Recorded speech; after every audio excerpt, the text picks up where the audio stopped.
up, y'all? This is Hank Denson, aka the Joke Dealer. Hashtag pay teachers more money is what I say. Teacher Relief Live is a tour I did all over the country on the back of a video that I did 4 or 5 years ago where I chaperoned an aquarium trip. Lost my mind. Didn't know that it was like this in the school system because you know what? I live in a bubble.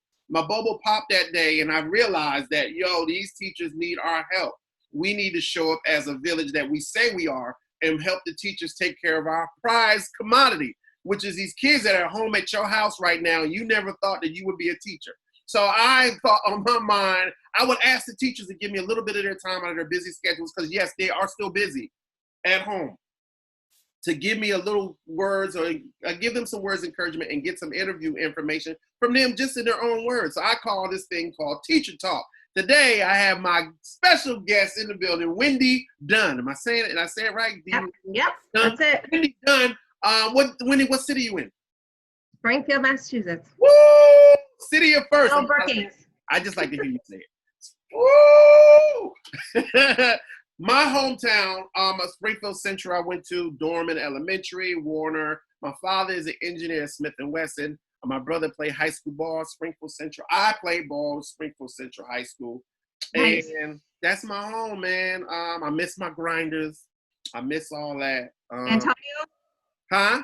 Antonio's? Oh, Antonio's and Red Rose. Oh, I love Red Rose. That's my favorite. You see what it did to your face? You were like, oh. They just opened back up. I'm gonna have to get some. Oh, so crazy. So look, let me say this to you. Thank you for what you do. How many years you been teaching? It's my 17th year coming up in September. Thank you for what you do. Thank you for always, and I don't know, it's just checking in. If you 17 years and you still doing it, you're mentally checking in with your heart and your soul every year. Because look, I only go in and do career day and I'll be like, I can come back here. So what grade do you teach? What grade? I fluctuate between K and 1. I work with the babies. Aw, we call them babies, but they little man-mans, little babies, they little mouthy little something. What school? Can you say what Brookings. school? Brookings. Tell the principal said hey. Yes, she's amazing. So let's why teaching? When? I think a lot of us when we're young, we're influenced by other teachers. My best friend and I, we used to play teacher when we were young, and we both ended up being teachers. It's amazing. She's a 4th grade teacher in Agawam, and I teach in Springfield. So it wasn't orchestrated, like were you like, oh well, I'm gonna go. You automatically, when you got out of high school, you were like, I'm gonna be a teacher? No, I think, it was always in the back of my mind. I went into the military. As I told you, I'm a veteran. Right. Thank you for serving. And then when I came back, I worked a little bit in retail. Then I went back to school. I thought I wanted to go into nursing because I knew I wanted to work with kids. So I thought right. Pediatrics. And then I said, who am I kidding if I see anyone hurt or I emotionally can't feel that? So I was like, no. And then someone said, you already teach dance. Why don't you do teaching? And you teach dance, Wendy? Yeah, I do some Zumba. Oh, yeah. Really? Okay. Yep. So, so you 17 years, where did you start? Did you start K through 12? I mean, K through 1? I started at Brookings. Really? Still there, yes. Wow, that is, that's iconic. You know that. I mean, the first year I did long-term subbing before I got a permanent job. So I went to a couple of schools, but my first actual job was at Brookings. And then Brookings has been through so many different phases. And you still. The tornado, everything. Yep. Yes.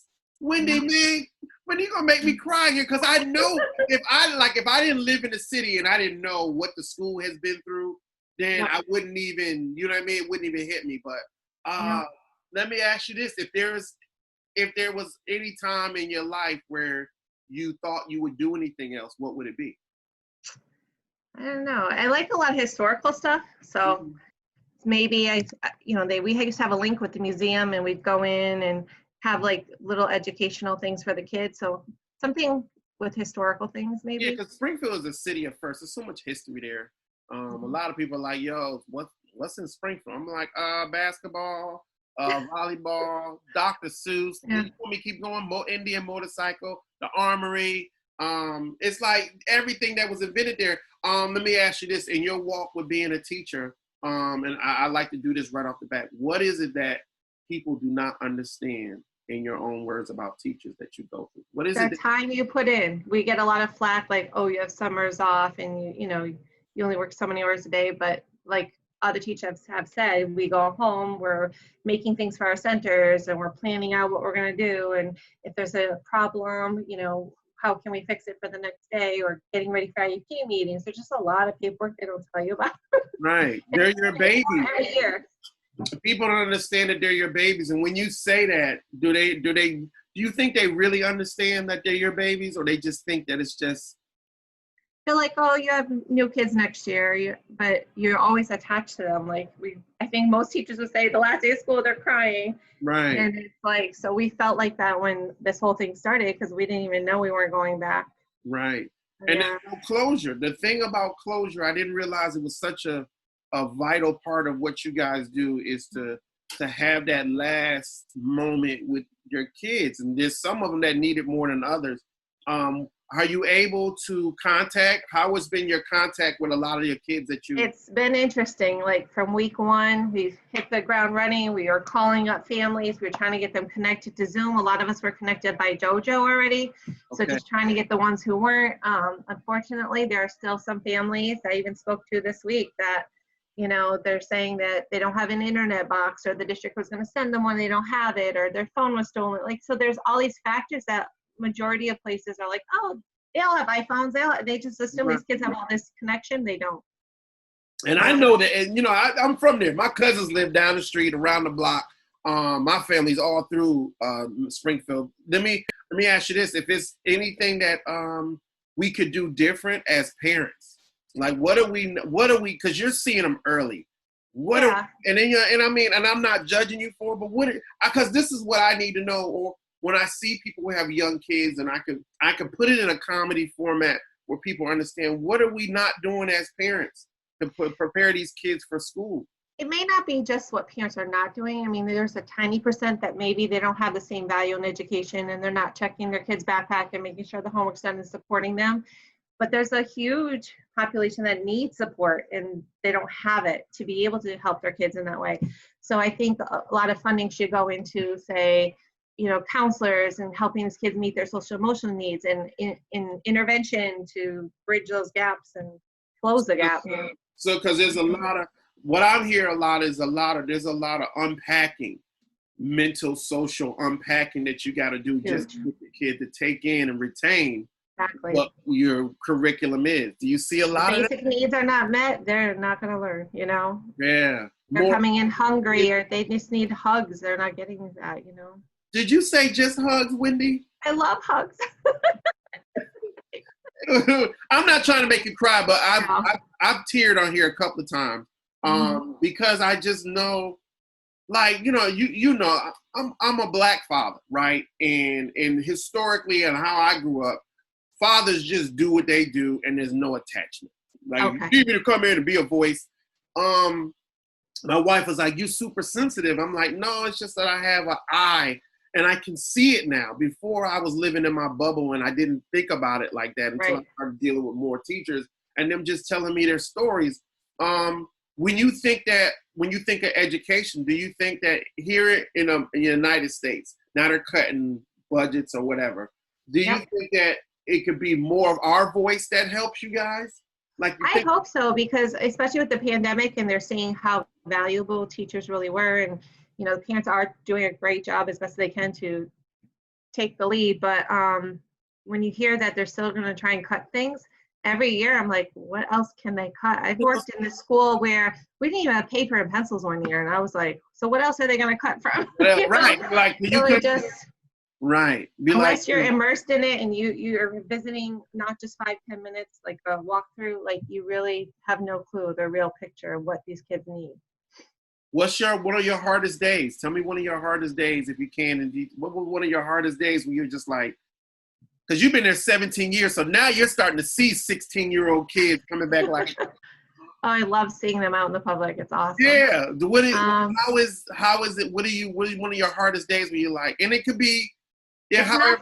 It's not the children. It's not the students. Nah. They're your joy. Like, it's just paperwork. Like, never ending. More and more things keep coming down the line. Like, say, for example, first you have to have your master's degree, then, okay, so I started teaching a couple years. Oh, now you got to be highly qualified. You got to fill out this checklist and make sure you did all these. Okay, now you got to have SMARTY goals. Now we have seeds. Now we have students are surveying the teachers. What's a SMARTY goal? What's that? So you get together with your team and individual goals too of how you're going to set things in place, and by the end of the year meet those goals. And if you don't, it's all tied to funding. So I just feel like there's a new hoop all the time that you don't get through it, they're not going to fund you. And I just don't think that's right. That's not fair to the kids. You have a different population every single year. Right. But they dude, I think that it's like, I don't think they put into idea or just don't think about the outside world, what it does to the kids that makes it difficult to do what you do. We've never lived in a time where kids were scared to be shot in a school.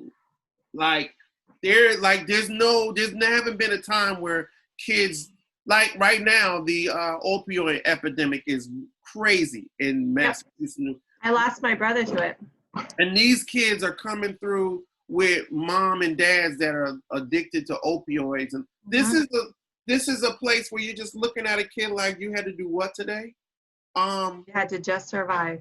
Just survive. Get through a day. Get through a day. Your day by day is taxing at the most. What do you do to unplug, Wendy? How do you? Dancing. Really? Yeah. Crying, dancing, talking to people, Yeah. Because Wendy, the hardest thing about, I think, as a teacher is to kind of put what your worries are and not read them on your face. Because at your age, be 12.